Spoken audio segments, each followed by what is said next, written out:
Hello दोस्तों, आप सभी का the logical Indian YouTube channel में बहुत बहुत स्वागत है।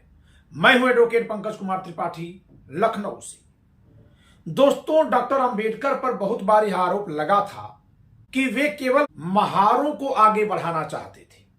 महार के संबंध में एक विशेष बात यह तथ्य यह है कि महार अछूत हिंदू समाज का वह हिस्सा है जो महाराष्ट्र के एक विशेष इलाके में ही पाए जाते हैं, और जहां महार पाए जाते हैं वहां अछूत यानी अनुसूचित जाति की कुल आबादी के ये बहुतायत है, लगभग 80% तक है। यह जो मैं 80% बोल रहा हूं वो संविधान सभा की बहस के आधार पर बोल रहा हूं। अब हम आते हैं कि संविधान सभा में क्या हुआ था, जिस पर डॉक्टर अंबेडकर के प्रस्ताव पर एस.जे. खांडेकर महोदय यह कह पड़े थे कि डॉक्टर अंबेडकर का जो प्रस्ताव है, इस प्रस्ताव से तो चमार और मांग हमेशा के लिए महारों के अधीन हो जाएंगे। दोस्तों, आश्चर्य की बात यह है कि संविधान सभा में यह घटना तब घटी है जब 3 अगस्त 1947 को डॉक्टर भीमराव अंबेडकर को कांग्रेस सरकार के मंत्रिमंडल में कानून मंत्री बनाने का फैसला किया जा चुका है और 15 अगस्त 1947 को वे मंत्री पद की शपथ लेकर मंत्री बन चुके हैं। 28 अगस्त 1947 की बहस का मैं उल्लेख करने जा रहा हूं। 28 अगस्त 1947 की अगर हम बात करें तो अगले दिन यानी 29 अगस्त 1947 को मसौदा जांच समिति का गठन होगा, जिसमें उनको बतौर सदस्य लिया जाएगा, और उसके अगले एक दिन बाद यानी 30 अगस्त को वह समिति डॉक्टर अंबेडकर को अपना अध्यक्ष चुनती है। यानी महज एक दिन के बाद जब उनको मसौदा समिति का सदस्य और उसके एक दिन बाद जो है अध्यक्ष बनाया जाना है, और जिस दिन यह घटना घट रही है उस दिन खुद एक कानून मंत्री हैं, उस दिन भी संविधान सभा में डॉक्टर अंबेडकर के प्रस्ताव पर संविधान सभा ने क्या रुख अख्तियार किया है, गृह मंत्री सरदार पटेल ने क्या रुख अख्तियार किया है, यह भी आपको देखने को मिलेगा। साथ ही आप उस फार्मूले को भी समझेंगे जिस फार्मूले को संविधान में डॉक्टर अंबेडकर शामिल करवा करके अछूत जातियों में जो कम संख्या की छोटी संख्या की जातियां हैं उन्हें बड़ी संख्या की जातियों के अधीन करना चाह रहे थे। ऐसा इनका फार्मूला था, और इसका सबसे बड़ा दुष्प्रभाव पड़ता महाराष्ट्र के इलाके में चमार और मांग जाति हमेशा हमेशा के लिए महार जाति के अधीन हो जाती। तो चलिए हम देखते हैं कि वह किस तरह का फार्मूला था और अंबेडकर ने उसके लिए क्या प्रयास किया था। इनके खंडन में एस.जे. खांडेकर ने क्या कहा था, आप इसको देखिए।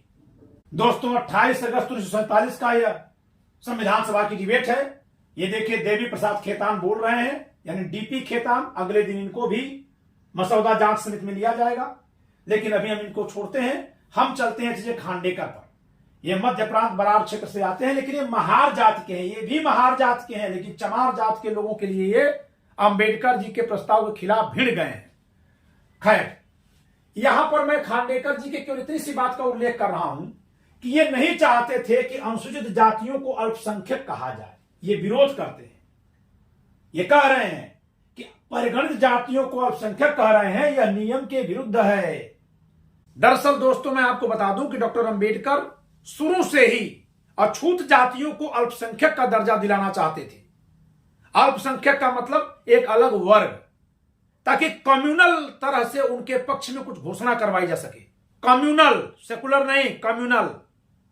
यही कारण है कि जब गोलमेज सम्मेलन में गए हैं तो इन्होंने कहा है कि भारत का जो अछूत समाज है वो शेष हिंदू से बिल्कुल अलग है। बताइए किसने इनको अधिकार दे दिया था? लेकिन इनको अंग्रेज सभी अछूतों का नेता मानने लगे थे। क्यों मानते थे? क्योंकि पहले उन्होंने हिंदू और मुसलमान को बांटा, अब हिंदुओं को बांट रहे थे। और डॉक्टर अंबेडकर के चलते, उनके माध्यम से अंग्रेजों ने हिंदुओं को बांट दिया था। कम्युनल अवार्ड के जरिए अछूतों के लिए 71 सीट्स रिजर्व कर दी थी। और गोलमेज सम्मेलन में अंबेडकर के द्वारा की गई मांग पर कम्युनल अवार्ड की घोषणा हुई थी। कम्युनल अवार्ड सांप्रदायिक घोषणा के लाभार्थी थे। हम लोग कहते हैं ना कि हमारा संविधान सेकुलर है, लेकिन क्या डॉक्टर अंबेडकर सेकुलर थे?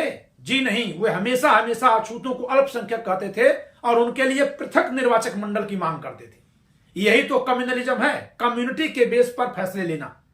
एक कम्युनिटी अपने लिए खुद फैसला लेगी, दूसरी कम्युनिटी अपने लिए खुद फैसला लेगी। यही तो कम्युनल है। यही तो जिन्ना करके देश का विभाजन करवाए। तो डॉक्टर अंबेडकर भी कम्युनल थे, मैं ऑन रिकॉर्ड कह रहा हूं, चुनौती के साथ कह रहा हूं कि doctor Ambedkar was a communal person. गोलमेज सम्मेलन में उनका पूरा भाषण ही कम्युनलिज्म पर आधारित था और उसकी वो इतनी जमकर वकालत करते थे कि रैमजे मैकडोनाल्ड का 1932 में जो कम्युनल डिक्लेरेशन हुआ था वही तो डॉक्टर अंबेडकर की उपलब्धि है, जिसको गांधी ने नकार दिया था। यह अलग बात है कि अंग्रेजों ने जितनी सीट अछूत जातियों के लिए पृथक निर्वाचक मंडल में दी थी, गांधी जी ने संयुक्त निर्वाचक मंडल में उसकी 2 गुना सीटें आरक्षण के माध्यम से उनको दी। लेकिन डॉक्टर अंबेडकर अलग सीटें क्यों चाहते थे? क्योंकि अलग सीट हो जाने पर इनके फार्मूले के अनुसार जो बहुसंख्यक अछूत जाति है, बहुसंख्यक यानी जो बड़ी संख्या की अछूत जाति है, वो शेष अछूत जातियों पर डोमिनेंट हो जाएगी, उन पर राज करेगी, हुकूमत करेगी। वो फार्मूला ही ऐसा है और वही फार्मूला वे संविधान सभा में संशोधन के माध्यम से उस समय पेश करवा रहे हैं जब वो कानून मंत्री बन चुके हैं। एस नागप्पा के जरिए एक संशोधन पेश करवाया था। किसने? डॉक्टर अंबेडकर ने। स्वयं नहीं आए थे संविधान सभा में, कानून मंत्री होने के नाते कार्य पर चले गए थे। लेकिन उस संशोधन में जिन 4 लोगों का नाम था उसमें सबसे पहला नाम डॉक्टर भीमराव अंबेडकर का था। इस बात पर कौन आश्चर्य और सवाल कर रहा है? श्रीमती दाक्षायणी वेलायुधम, मद्रास जनरल, ये स्वयं अनुसूचित जाति की सदस्य हैं और बहुत तेज तर्रार महिला है। ये सवाल कर रही है क्या? अध्यक्ष महोदय, यह प्रस्ताव 4 सदस्यों के नाम से और पहला नाम माननीय डॉक्टर BR अंबेडकर का है। मुझे इसका आश्चर्य है कि एक ऐसे सदस्य महोदय ने इस संशोधन को पेश किया है जो स्वयं संयुक्त निर्वाचक प्रणाली के आधार पर चुने गए हैं और एक ऐसे सदस्य भी हैं जो बराबर पृथक निर्वाचन समूहों और कुछ प्रतिशत जगहों के तथाकथित संरक्षण का समर्थन करते रहे हैं, परंतु आज वे इस सभा से लापता हैं। ये बात डॉक्टर अंबेडकर के लिए कह रही है श्रीमती दाक्षायणी वेलायुधन, और ये जो कह रही है कि एक ऐसे सदस्य ने पेश किया है वो एस नागप्पा के लिए कह रही है, जो है सदन में, जो इसको पेश किए, परंतु आज वे इस सभा से लापता है। ये शब्दावली है। क्यों ऐसा कहा गया है? इसका कारण क्या है? एस नागप्पा के जरिए डॉक्टर अंबेडकर ने जो संशोधन पेश करवाया है उसमें क्या कहा गया है कि आप जानते हैं कि लोकसभा और विधानसभा में सीटें सुरक्षित हैं। ये सीटों के सुरक्षित होने का चरण कहां से है? पूना पैक्ट 1932 से है। जी हां, संविधान सभा में महज 10 वर्षों के लिए यह व्यवस्था की गई थी। 1932 के पैक्ट में भी 10 वर्षों के लिए ही थी और आज तक चल रही है। तो अभी जो हम लोग क्या सुरक्षित सीटें, उसमें क्या होता है? मान लेते हैं कि यह सीट सुरक्षित है एससी के लिए, तो यहां एससी कैटेगरी के ही लोग चुनाव लड़ते हैं, है ना? अन्य कोई समुदाय का व्यक्ति चुनाव नहीं लड़ सकता। कोई मुसलमान, कोई एसटी, कोई आज का जो सवर्ण है, जबकि इसके हिसाब से सब लोग सवर्ण हैं, लेकिन आज का जो सवर्ण है और आज का ओबीसी, ईबीसी, ऐसा कोई व्यक्ति यहां चुनाव नहीं लड़ सकता। जरा ठहर कर सोचिएगा कि यह कैसी आजादी हमने पाई कि हमारा अपने इलाके में चुनाव लड़ना भी प्रतिबंधित है। 1967 से मेरे यहां की विधानसभा सुरक्षित है और आज तक प्रतिबंधित है। एक ऐसा लोकतंत्र है कि हमें अपने ही देश में चुनाव लड़ने से रोका गया है। और कब तक? यह अमानवीय नहीं है, यह अतार्किक नहीं है। और जिनके पक्ष में आरक्षण किया गया है, कभी वे सवाल करते हैं कि उनसे नीचे की जो अनुसूचित जातियों में जो कम आबादी वाली जातियां हैं, डोम, मुसहर, नट, ये क्यों नहीं कभी टिकट पाते? ये कभी चुनाव क्यों नहीं जीत पाते? उनके लिए क्यों नहीं ये लोग सीटें छोड़ते? मैं दावे के साथ कह रहा हूं कि किसी इलाके में अगर उसी सुरक्षित सीट पर कोई नट जाति का व्यक्ति चुनाव लड़ेगा तो क्या उसको चमार जात के लोग वोट देंगे? किसी भी पार्टी से चुनाव लड़ जाए, नहीं देंगे। और फिर कहते हैं जातिवाद इसमें है। चलिए अभी दिखाते हैं डॉक्टर अंबेडकर क्या कर रहे थे। आज की स्थिति यह है दोस्तों कि ए, बी, सी, डी कोई भी चुनाव लड़ेगा तो बस वो एक पर्चा दाखिला करता है, फिर उस इलाके की सारी जनता वोट देती है और इनमें से जो अधिक वोट पाएगा अन्य की तुलना में वो चुनाव जीत जाता है। लेकिन डॉक्टर अंबेडकर जो फार्मूला सुझा रहे थे वो क्या था? डॉक्टर अंबेडकर कहते हैं कि सुरक्षित सीट है, केवल एससी समुदाय के ही लोग प्रत्याशी बनेंगे, लेकिन जो वोटर हैं उन वोटर्स को 2 तरह के कलर में, 2 रंगों में अलग अलग बैलेट पेपर दिए जाएंगे। उस इलाके में शेड्यूल कास्ट के जो वोटर होंगे उनको एक अलग रंग का बैलेट मिलेगा, उनके लिए अलग रंग रहेगा।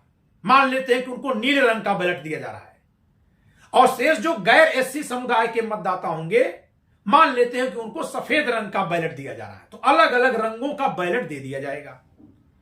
अब जब मतगणना होगी तो पहले एससी समुदाय का वोट गिना जाएगा कि इस समुदाय में कौन जीत रहा है, तो उस नीले बैलेट में गिना जाएगा कि कौन जीत रहा है। मान लेते हैं कि इस नीले बैलेट में जब गिना गया तो इसमें मान लेते हैं कि मिस्टर बी 1 नंबर पर है, मिस्टर ए 2 नंबर पर है, मिस्टर सी 3 नंबर पर है और मिस्टर डी 4 नंबर पर है।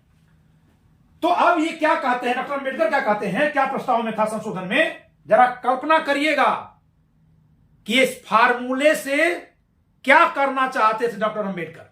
संविधान सभा में ये कार्य कर रहे हैं। वो कहते हैं कि नीले बैलेट, वहां पर नीला रंग नहीं कहा, उन्होंने कहा अलग अलग रंग, लेकिन मैं नीला रंग लगा रहा हूं कि वे कहते हैं कि शेड्यूल कास्ट के मतदाताओं के द्वारा जो वोट दिया गया पहले वो गिना जाएगा और उस वोट में जो प्रत्याशी 34% वोट पाए होंगे, 34%, उन्हीं का अन्य मतदाताओं का वोट गिना जाएगा। अन्य जो समाज के लोग वोट दिए हैं उनका वोट बाद में गिना जाएगा। कैसे? पहली बात तो है कि ए बी सी डी 4 लोग हैं।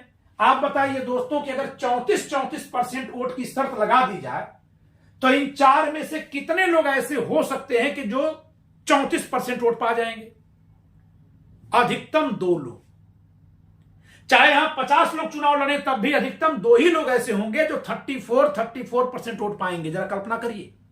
क्यों? क्योंकि 34 और 34 जैसे ही जोड़ेंगे तो कितना हो जाएगा? 78। अब अगला जो बचा उस 32 बचा, 32% ही बचा।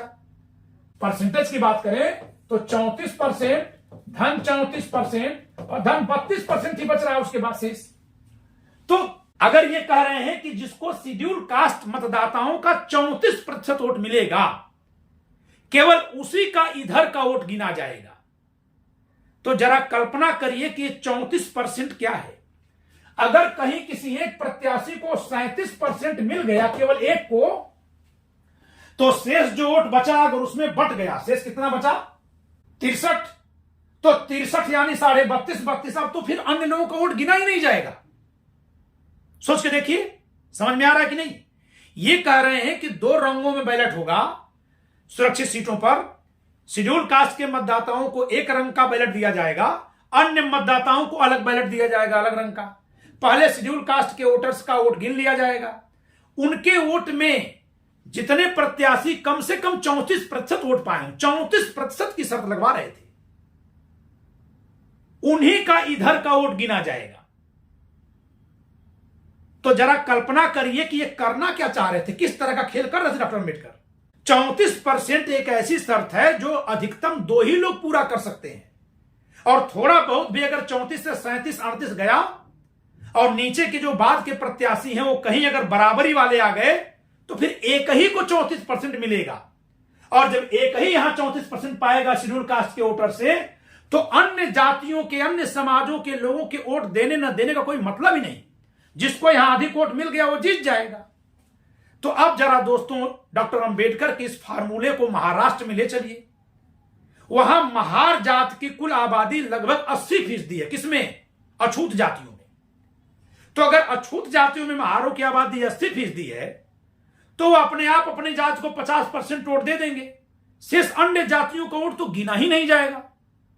यही खेल करना चाह रहे थे डॉक्टर अंबेडकर, इसीलिए वो गायब हो गए थे। संविधान सभा में वो गायब हैं। ये देखिए श्रीमती दाक्षायणी वेलायुधन, ये दलित महिला है, शेड्यूल कास्ट है, मद्रास से हैं। ये देखिए क्या कह रही हैं। यह प्रस्ताव 4 सदस्यों के नाम से है। पहला नाम माननीय डॉक्टर अंबेडकर का है, परंतु आज वे इस सभा से लापता हैं। और फिर क्या कह रही हैं कि मेरी समझ में नहीं आता कि एक अन्य सदस्य महोदय ने यह जिम्मेदारी अपने मत्थे क्यों ली है। यस नागप्पा को कह रही हैं। अब इसी पर खांडेकर महोदय भड़केंगे। यहां देखिए वो कहती हैं कि मैं इस संशोधन का विरोध इसलिए करना चाहती हूं कि हमारे मार्ग में बाधक सिद्ध होगा, और इसलिए कि जब वास्तव में यह प्रणाली प्रयोग में लाई जाएगी तो हरिजन ठीक ठीक विचारधारा को नहीं अपना सकेंगे। ठीक ठीक विचारधारा का मतलब सबसे जुड़कर चलने की विचारधारा। डॉक्टर अंबेडकर हमेशा अलग चलने की विचारधारा पर चले हैं। और इसीलिए मुझे बड़े अफसोस के साथ इस सत्य तथ्य को रखना पड़ेगा कि डॉक्टर अंबेडकर एक ऐसे नेता हैं जो संविधान निर्माण जैसी उपलब्धि हासिल करने के बाद भी जब चुनाव में जाते हैं तो चुनाव हार जाते हैं। एक बार नहीं, दो दो बार चुनाव हार जाते हैं। उनके साथ उनके पुत्र चुनाव लड़ रहे हुए भी चुनाव हार जाते हैं। आप लोकप्रियता का अंदाजा लगाइए। सरदार पटेल जी इस पर कह रहे हैं कि श्रीमान, अधिक बहस करने के पहले मैं कुछ शब्द कहना चाहता हूं। श्री नागप्पा को इसी शर्त पर इस संशोधन को पेश करने की आज्ञा दी गई थी, इसी शर्त पर इस संशोधन को पेश करने की आज्ञा दी गई थी। लाइनिंग को गौर करिएगा, एकदम दो टूक बात करने वाले थे सरदार पटेल जी, कोई बट नहीं। पढ़िए इनकी भाषा, समझिए सरदार पटेल जी की भाषा और व्यक्तित्व। श्री नागप्पा को इसी शर्त पर इस संशोधन को पेश करने की आज्ञा दी गई थी कि वे इसे वापस ले लेंगे। अधिक बहस करने से कोई लाभ न होगा। वे अपनी जात को केवल यह दिखाना चाहते थे कि उन्होंने अपने को बेच नहीं दिया है। आप उस पर विचार करके सभा का समय क्यों नष्ट करना चाहते हैं? और तब एल कृष्णा स्वामी भारती, उस पर गंभीरता से विचार करने की आवश्यकता नहीं है। पढ़ लीजिएगा कि ये कौन है, हमें सबकी जात बताने की जरूरत नहीं, यहां पढ़िएगा। कई माननीय सदस्य, बहस समाप्त कीजिए, बहस समाप्त कीजिए। कौन प्रस्ताव लाया है संशोधन का? एस नागप्पा जी। किसके नाम से? डॉक्टर अंबेडकर के। अगले दिन ही उनको मसौदा समिति में रखा जाएगा, मसौदा जांच समिति में। तो कौन रखवा रहा था? इस तरह के प्रस्ताव के बावजूद भी यदि किसी ने रखवाया तो कौन रखवा रहा था? अब यहां श्री एच जे खांडेकर पर चलिए, ये क्या कह रहे हैं? सभापति जी, मेरे दोस्त नागप्पा ने जो अमेंडमेंट आपके सामने पेश की है उसका विरोध करने के लिए मैं खड़ा हूं। मैं आगे बढ़ूं इससे पहले स्पष्ट कर दूं कि श्री एच जे खांडेकर जी भी महार जाति के ही हैं। यह अमेंडमेंट 4 सदस्यों के नाम से है। पहला नाम डॉक्टर अंबेडकर का है और आप सब जानते हैं कि दूसरी राउंड टेबल कॉन्फ्रेंस से उन्होंने ज्वाइंट इलेक्टोरेट की मांग को छोड़कर सेपरेट इलेक्टोरेट की मांग एडवाइजरी कमेटी की माइनॉरिटी सब कमेटी तक जारी रखी है। एडवाइजरी कमेटी की माइनॉरिटी सब कमेटी तक, यानी जो मूल अधिकार समिति थी, उसमें भी वे पृथक निर्वाचक मंडल की मांग कर रहे थे। अभी हाल ही में फूल सिंह बरैया एक नेता हैं, उन्होंने भी कहा है कि हमको सेपरेट इलेक्टोरेट चाहिए। मैं ऐसे नेताओं से पूछना चाहता हूं कि जिस संशोधन को संविधान सभा ने नकार दिया था और डॉक्टर अंबेडकर और एस नागप्पा को छोड़कर संविधान सभा के किसी अनुसूचित जाति के सदस्य ने भी उस पर हामी नहीं भरी, खुलकर लोग बोल करके नकारे हैं, क्या आपकी भलाई उसी में आपको दिखाई देती है? सिर्फ इसलिए कि डॉक्टर अंबेडकर वैसा करना चाहते थे? तो जरा आप उसमें एक उपाय निकालिएगा कि फिर आप अलग थलग होंगे तो उसके लिए कौन जिम्मेदार होगा, और अगर आप अलग थलग ऐसे ही होंगे तो समाज को टूटने से कौन बचाएगा? फिर एक तरफ डॉक्टर अंबेडकर कहते हैं कि जात खत्म करनी है, जुड़ना है, दूसरी तरफ वो खुद सेपरेट इलेक्टोरेट की बात करते थे, जो अंग्रेजों की फूट डालो राज करो की नीति का सबसे प्रमुख औजार था, जिसका पहला प्रयोग उन लोगों ने मुसलमानों के पक्ष में किया था, मुसलमानों के पक्ष में, और उनको हिंदुओं से अलग किया 1909 में। बाद में सिख, पारसी, इंडियन, ईसाई, एंग्लो इंडियन सबको उन्होंने अलग किया, और फिर उन्होंने अछूत जातियों के नाम पर अंबेडकर के जरिए उनको भी अलग करने की कोशिश की थी। उस कोशिश में सफलता भी उनको मिल गई थी। वह तो गांधी जी ने यरोदा जेल में आमरण अनशन किया कि वह अलगाव रुक गया, लेकिन वह अलगाव मुफ्त में नहीं रुका। उस अलगाव को रोकने के लिए गांधी जी ने जो कीमत चुकाई, उसे आज गैर एससी एसटी समाज चुका रहा है कि आज भी हम लोग आरक्षित सीटों पर चुनाव नहीं लड़ सकते हैं। लेकिन क्या एससी एसटी समुदाय को फायदा हो गया? जी नहीं। एससी एसटी समुदाय में भी केवल उन्हीं जातियों में वे सीटें बढ़ जाती हैं जिनकी संख्या अधिक हो। 95 तक महाराष्ट्र में केवल 2 से 4 ही चमार जात के विधायक हुए हैं। जितनी भी आरक्षित सीटें थी विधानसभा की, उन सभी पर महार जात के लोगों का कब्जा होता रहा है। सोचिए कि अगर संयुक्त निर्वाचक मंडल में ऐसा हो रहा है तो सेपरेट होता तो क्या होता? तो आप जरा यहां देखिए, और इस डिमांड के ऊपर उनकी पार्टी के जितने हरिजन इस देश के अंदर हैं, उनको उन्होंने यहां तक संदेश दिया कि वह हिंदू भी नहीं है, हिंदुओं से अलग रहना चाहते हैं, हिंदुओं से अलग बस्ती बसाना चाहते हैं, अछूत स्थान चाहते हैं, और वह हिंदू धर्म के अंदर नहीं है। डॉक्टर अंबेडकर का यह विचार आयरलैंड देश के अल्पसंख्यकों से पूरी तरह प्रभावित था, जिनके चलते आयरलैंड की आजादी की लड़ाई कमजोर पड़ गई थी। देश दो टुकड़े में बट गया, जो आज आयरलैंड गणराज्य है वह स्वतंत्र हो गया बाद में, लेकिन जिन अल्पसंख्यकों ने इसी तरह के जिद पकड़ के अंग्रेजों पर भरोसा किया, आज वह उत्तरी आयरलैंड के नाम से जाने जाने वाला हिस्सा है जो अभी भी गुलाम है। आप ब्रिटेन के नक्शे को देखिएगा, उसके ठीक बगल में आयरलैंड है और उसका उत्तरी हिस्सा उत्तरी आयरलैंड है। ब्रिटेन के ठीक बगल में होने के बावजूद भी आयरलैंड में भुखमरी रहती है, जबकि ब्रिटेन दुनिया के अत्यंत समृद्ध देशों में गिना जाता है। ठीक बगल में उसका जो हिस्सा है वो आज भी गुलाम है, और डॉक्टर अंबेडकर उसी पॉलिसी पर चलते थे, अलग बस्ती बसाना। फिर उन बस्तियों को अंग्रेज कहते कि अलग है, और इतना तो उसके साथ रहते वहां पर। ये तो अंग्रेजों ने इस लायक नहीं समझा होगा, क्यों छोड़कर चले गए नहीं पता। 15 साल से यह चीज देश के अंदर है, और इसका नतीजा यह हुआ है कि हिंदू जाति और डॉक्टर अंबेडकर की पार्टी के हरिजनों में एक किस्म का मनमुटाव हो गया, और यहां तक हो गया कि हमारे अंबेडकर पार्टी के हरिजन हिंदुओं के साथ बातचीत तक करना नहीं चाहते। इसका दुष्प्रभाव दोस्तों मैं अपने गांव में देखा हूं। क्षमा चाहता हूं कि मेरे इस दृष्टांत से यह वीडियो थोड़ी लंबी हो जाएगी, लेकिन यह दृष्टांत देना बहुत जरूरी है। हमारे गांव में वर्ष 1986 में रामलीला शुरू हुई, और मैं उसमें 1997 तक रहा हूं। मैंने 13 वर्षों तक भूमिका अदा की, लक्ष्मण का रोल किया, फिर राम का रोल किया, डायरेक्टर का कार्य किया। मेरे गांव में हर जात के लोग हैं। रामलीला एक ऐसा कार्य रहा, वहां एक ऐसा आयोजन रहा कि जिस समय जातीय नफरत चरम पर चल रही थी 90 के दशक में, उस समय भी हमारे यहां की रामलीला ही सभी जातियों को जोड़कर रखती थी, क्योंकि उसमें ब्राह्मण, कायस्थ, बनिया, कहार, कोयरी यानी मौर्य या एक कस्बे में रहते हैं एक तरफ, और बहुत बड़ी यादव की बस्ती एक तरफ है, और बीच में वह कार्यक्रम होता है। तो भले समाजवादी पार्टी और भाजपा में यह दोनों मुहल्ले बटे हुए थे, लेकिन रामलीला में एक साथ उठने बैठने से और करने से सब में इतनी एकता थी कि कभी भी हमारे यहां चुनाव के कारण से कोई दरार, कोई झगड़ा, कोई मनमुटाव नहीं हुआ। गांव में 3 मोहल्ले में जैसे एक मोहल्ला यादव लोगों का है अलग है, वैसे एक मोहल्ला चमार लोगों का है अलग है। वहां मैंने बहुत प्रयास किया कि वहां के लोग भी रामलीला में आए, वे लोग कभी नहीं जुड़े, हम लोग नहीं समझ पाते थे। अब हमको समझ में आने लगा है कि उस समय यानी जब मैं 90 के दशक में प्रयास कर रहा था, संभवतः वामसेव का प्रभाव पड़ गया था वहां, जबकि उसी रामलीला में कई अछूत जाति के लोग बहुत बढ़ चढ़ कर हिस्सा लेते हैं।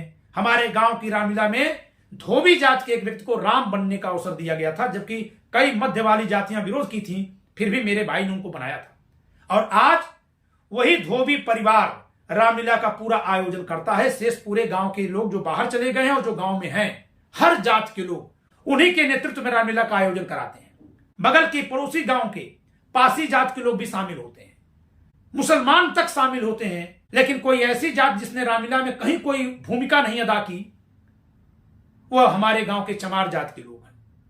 आप बताइए दोस्तों कि यह अंबेडकरवाद से समाज जुड़ा कि टूटा?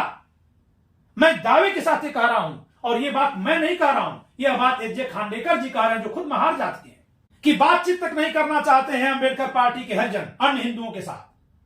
और यही बात जो लोग हमको महाराष्ट्र से फोन किए हैं, वे सभी लोग यही कहें।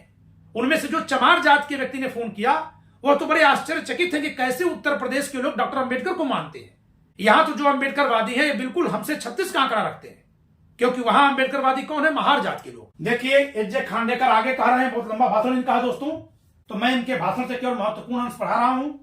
यहां देखिए, कहते हैं इस प्रकार के अमेंडमेंट से इस प्रकार के अमेंडमेंट इस हाउस के अंदर लाना ठीक नहीं है, और इनसे हाउस का वक्त बर्बाद होता है। मैं बताना चाहता हूं कि इस कम्युलेटिव वोटिंग से अब तक जो होता रहा है उसका नतीजा हमारे सामने है। क्या मेरे दोस्त नागप्पा और अंबेडकर इन झगड़ों को बढ़ाना चाहते हैं या मिटाना चाहते हैं? अगर वह मिटाना चाहते हैं तो इस संशोधन को वे वापस ले लें। हरिजनों और सवर्ण हिंदुओं में झगड़े बढ़ाने में हरिजनों का साथ नहीं है, परंतु हाथ है। मेरे दोस्त नागप्पा और डॉक्टर अंबेडकर के इन विचारों से हरिजन सदा के लिए हरिजन रहेंगे, और उनकी हालत दिन पर दिन बुरी होती जाएगी, खासकर ऐसी परिस्थितियों में जबकि जात जात में सब कास्ट है। अब जरा देखिए, यहां एच जे खांडेकर जो है चमार जात के हक की बात करते हैं, जो वहां माइनॉरिटी में है। कहां? महाराष्ट्र में।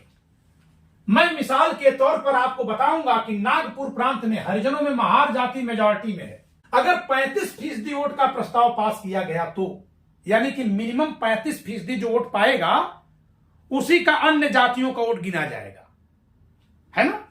अगर 35% वोट का प्रस्ताव पास किया गया तो 3% चमार जो नागपुर के अंदर रहते हैं वह इस चुनाव के अंदर कभी नहीं आ सकते हैं। अगर उनका जातिवार चुनाव लड़ा गया तो महार जो 80% हैं उनको 35% वोट मिलेंगे और चुनकर आएंगे। जो चमार, भंगी और जितनी दूसरी जातियां हैं वह इस परसेंटेज से चुनकर नहीं आ सकते, क्योंकि हरिजनों में उनकी संख्या बहुत कम है। और डॉक्टर अंबेडकर के और मेरे जात के महार यानी श्री एच खांडेकर जी क्या है, स्वयं महार जात के हैं। और डॉक्टर अंबेडकर के और मेरे जात के महार जो बंबई और नागपुर प्रांतों में अधिक संख्या में हैं, वे ही नागपुर और बंबई की हरिजन सीटों पर कब्जा कर सकते हैं, दूसरे हरिजन नहीं। बाद में यह प्रस्ताव वापस लेना पड़ जाता है, वापस ले ही लिया गया था। सरदार पटेल जी बहुत भड़क जाते हैं। वे कहते हैं कि आप भी कहवाइए मत, आप भी देश का बंटवारा ही चाहते थे, डॉक्टर अंबेडकर के हाथों में मत खेलिए। यह संशोधन वापस ले लिया जाता है। लेकिन दोस्तों, इस वीडियो में मैंने जो बातें कही हैं उससे कुछ बातें साफ होती हैं। एक तो कि डॉक्टर अंबेडकर जी अन्य जातियों से नफरत के आधार पर उनसे अलग करके चलने को एक फार्मूला बताते हैं, लेकिन अलग चलने में भी अछूतों को, अनुसूचित जात के लोगों को अलग चलाने का जो फार्मूला चुनते हैं वह फार्मूला हमेशा हमेशा उनकी जात के लिए ही फायदेमंद है, क्योंकि उनकी जात भारत के एक ही हिस्से में रहती है और जहां रहती है वहां बहुसंख्यक है। अब वही फार्मूला अगर उत्तर प्रदेश, बिहार के किसी ऐसे अनुसूचित जात के लिए भी लाभदायक हो जो यहां बहुसंख्यक हो, तो वह यहां भी डॉक्टर अंबेडकर के इस बात से उनका समर्थन कर सकती है। लेकिन शेष तो सभी जातियां बहुसंख्यक नहीं है ना।